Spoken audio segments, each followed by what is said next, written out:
गोटे यात्रा जहाँ नाम हूँ रथ यात्रा। ये रथ यात्रा 10 अवतार यात्रा को आप देखिपारे ताहा स्वतंत्र भाव में वर्णना करा आज्ञा किपरि भाव में आप जाना दरकार 10 अवतार यात्रा महाप्रभु किपरि भाव में कर कौन कौन क्यों यात्रा किपरि भाव में क्यों अवतार धारण कर संपूर्ण भाव में आप जानतु आ शुणु बुझीपारे निश्चित भाव में। महाप्रभु जितेबाला रथ यात्रा करने पूर्व गोटे महाप्रभु सेनापटा लगी था सेनापटारे गोटे कुसुम अर्थात कुसुम लगी होता है ताकू कहुई कुसुम लगी हवा मात्र के महाप्रभुंकर मीन अवतार दर्शन प्राप्ति हो जाए। कच्छप अवतार किपरि भाव में महाप्रभुंकर कच्छ अवतार दर्शन दियंती जितेबाला तुली लगी होता है महाप्रभु को सेतेबाले कच्छप अवतार बोली वर्णना करा जायछि।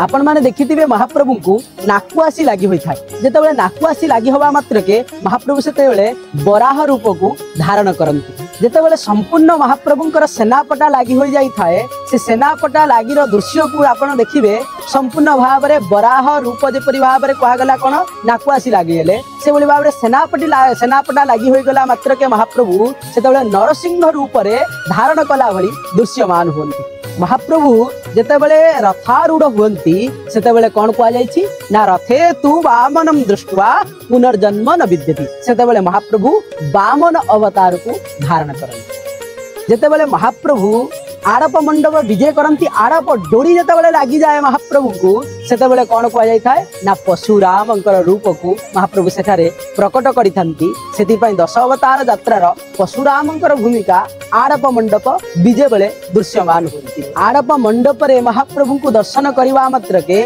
महाप्रभु ऐश्वर्यपूर्ण आउ रघुनाथ वेश दृश्यमान होती से